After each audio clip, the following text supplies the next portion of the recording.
وہ چاہتا تو تخلیق کرتے ہوئے ہمارے ماتھے پہ لکھ دیتا کہ یہ شخص اچھا ہے اور یہ برا ہے، مگر جانتے ہو وہ ایسا کیوں نہیں کرتا؟ کیونکہ وہ کسی کو بھی برا یا اچھا نہیں بناتا۔ وہ اس کا فیصلہ ہم پہ چھوڑ دیتا ہے کہ کون سی راہ اختیار کرنی ہے، اور پھر روز ہمیں توبہ کی مہلت دیتا ہے، روز ہمیں ایک نیا موقع دیتا ہے، کیونکہ وہ جانتا ہے کوئی بھی ہمیشہ ایک سا نہیں رہتا۔ اس لیے وہ دنیا کی نگاہ سے ہمیں نہیں دیکھتا۔ وہ یہ نہیں دیکھتا کون اچھا ہے، کون گندا ہے، کون برا ہے، کون نیک ہے، کون گناہگار ہے، کون کالا ہے اور کون گورا ہے۔ وہ تو بس یہ دیکھتا ہے کہ میرا ہے اور میری جانب آ رہا ہے۔ تو پھر ہم کون ہوتے ہیں کسی کو گناہگار کہنے والے، کسی کو نیک کہنے والے؟ کیا پتہ جو نیک دکھائی دیتا ہو وہ حقیقت میں نہ ہو، اور یہ بھی ہو سکتا ہے کہ گناہگار ایک اچھا اور نیک دل انسان ہو۔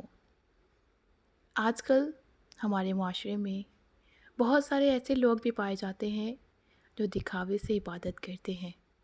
کوشش کیا کریں کسی کو بھی آپ کی وجہ سے تکلیف نہ ہو، کسی کا دل نہ دکھے، کیونکہ میرا اللہ ہم سے محبت کرتا ہے، ہمارے دلوں کے حال ہم سے زیادہ بہتر جانتا ہے، پھر بھی وہ ہمارے ساتھ محبت کرتا ہے، چاہے ہم گناہگار ہوں، چاہے ہم نیکوکار ہوں، لیکن وہ ہم سے محبت کرتا ہے۔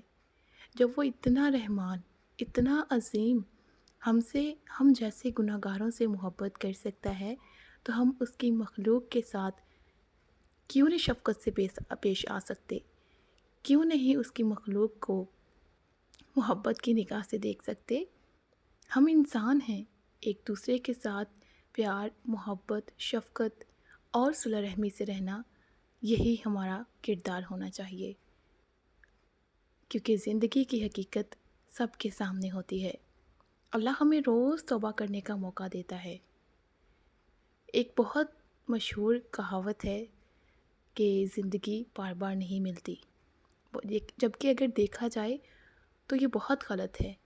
زندگی تو ہمیں ہر روز نہیں ملتی ہے، توبہ کرنے کے لیے وقت گزرتا جا رہا ہے، ہمیں روز توبہ کرنے کا موقع مل رہا ہے۔